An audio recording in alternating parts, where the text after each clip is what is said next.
Mvutano wa vita vya Iran unaendelea na kuna matumaini ya jibu kutoka Tehran kuhusu mapendekezo ya hivi karibuni ya kusitisha vita vya Marekani na Iran. Washington na Tehran zimetuma ishara tofauti kuhusu uwezekano wa mafanikio. Iran bado inapitia pendekezo la Marekani, huku vyanzo nchini Pakistan ambao ndio mpatanishi mkuu wa vita hivi vikisema kwamba jibu linatarajiwa hivi karibuni. Awali Rais wa Marekani Donald Trump alisema utawala wake ulikuwa na mazungumzo mazuri sana na Iran. Tunawasiliana na watu wanaotaka kufanya makubaliano haraka na tutaona kama itawezekana kufanya hivyo au la. Hilo linaturidhisha. Tumedhibiti hali kwa sasa. Kuendelea kufungwa kwa mlango wa Hormuz kunaendelea kushangaza. Jeshi letu la wanamaji limefanya vizuri sana. Kazi waliofanya ni ngumu sana kuhakikisha kwamba hakuna anayepita, hasa wa Iran. Hawapitishi chochote hapo kwa njia moja ama nyingine. Hawana biashara. Tutaona kama watakubaliana nasi au la, na ikiwa hawatakubali itabidi wakubali baadaye, na hivyo ndivyo itakavyokuwa. Jana Jumatano, vikosi vya Marekani vilizuia meli ya mafuta iliyokuwa ikipeperusha bendera ya Iran katika ghuba ya Omani. Jeshi la Marekani linasema meli hiyo kwa jina MT Hasna ilijaribu kusafiri kuelekea bandari ya Iran kinyume na kizuizi cha Marekani. Aidha, inasema meli hiyo ya mafuta ilipuuza onyo la mara kwa mara kabla ya kushambuliwa kwa kombora lililorushwa kutoka kwa ndege ya Marekani. Tukio hilo linakuja huku kukiwa na ongezeko la mvutano na juhudi za kutekeleza vikwazo dhidi ya meli za Iran. Rais wa Iran amekosoa vitendo vya Marekani akisema diplomasia inasukumwa kupitia vitisho na vikwazo. Wakati huo huo, kumekuwa na shambulio la Israel huko Beirut likimlenga kamanda mkuu wa Hezbollah. Chanzo kilicho karibu na Hezbollah kinasema mmoja wa makamanda wake wakuu aliuawa katika shambulio la Israel katika vitongoji vya kusini mwa Beirut. Hili lilikuwa shambulio la kwanza eneo hilo katika muda wa karibu mwezi mmoja. Kamanda huyo ametajwa kuwa ni Malek Balout, anayesemekana kuwa kamanda wa operesheni wa kitengo maalum cha vikosi vya Radwan cha kundi hilo. Ripoti moja ambayo haijathibitishwa bado inasema shambulizi hilo lilipiga nyumba ambayo viongozi wa kitengo hicho walikuwa wakikutana.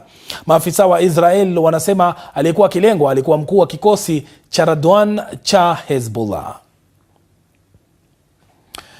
Mvutano huo wa Mashariki ya Kati unaendelea kuathiri biashara ya mafuta ulimwenguni, huku baadhi ya nchi zenye uchumi mdogo zikiathiriwa zaidi. Sasa hali ni mbaya zaidi nchini Madagascar, kisiwa kilicho katika bahari ya Hindi, takriban kilomita 400 tu kutoka pwani ya kusini mashariki mwa Afrika. Serikali ya taifa hilo ilitangaza hali ya dharura kufuatia ugumu wa kupata mafuta, na mpaka sasa ni karibu majuma 4 yamepita. Uhaba huo wa mafuta unazidi kuathiri maisha ya watu ya kila siku.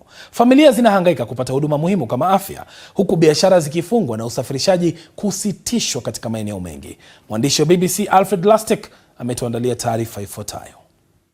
Maelfu ya kilomita kutoka kwenye eneo la vita vya Marekani na Israel dhidi ya Iran, athari zinaendelea kuonekana maeneo mengi ikiwemo nchi ya Madagascar.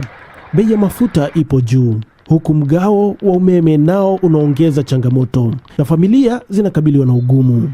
Raza Fiarisoagin ana umri wa miaka 84, anaishi na mjukuu wake Rakoto Arimana na Misa ambaye ni mgonjwa na anahitaji matibabu ya haraka.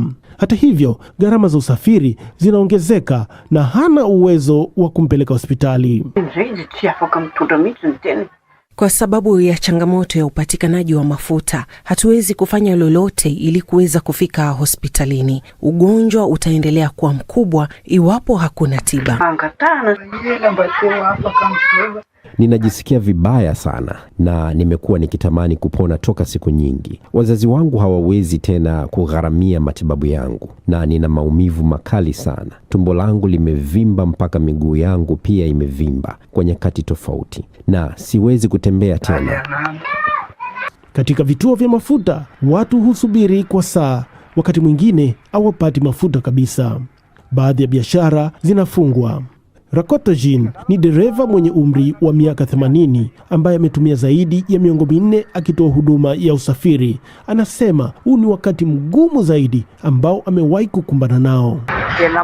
Siwezi kufanya kazi, ni vigumu kuhudumia familia yangu. Naombea yale yanayoendelea kati ya Iran, Marekani na Israel yaishe, kwa sababu ni vigumu kuishi bila ya mafuta. Maisha yetu yanategemea mafuta. Bila mafuta hakuna maisha. Serikali ya Madagascar inasema hali ya dharura dharura ilikuwa ni hatua muhimu.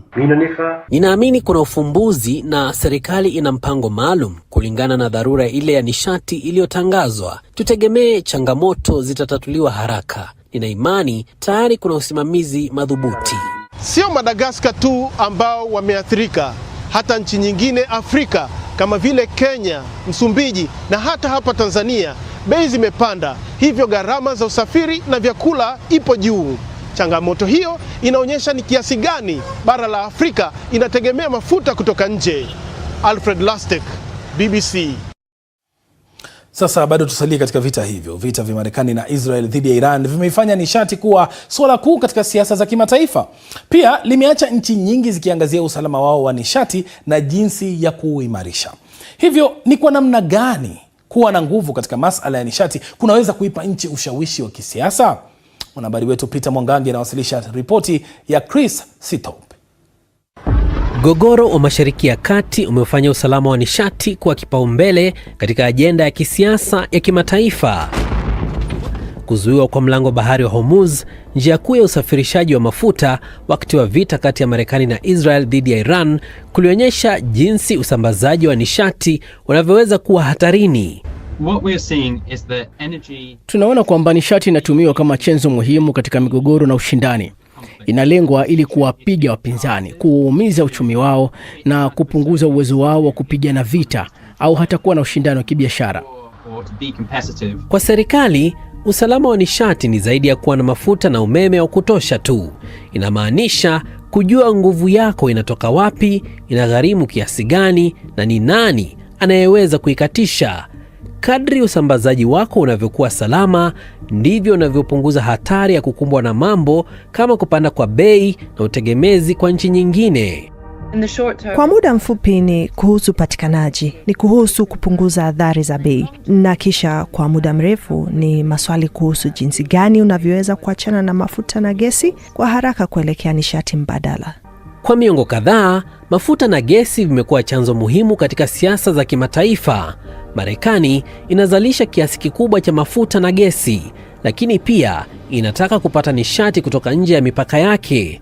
Na usambazaji wa nishati ni jambo ambalo Rais Trump amelipa kipaumbele.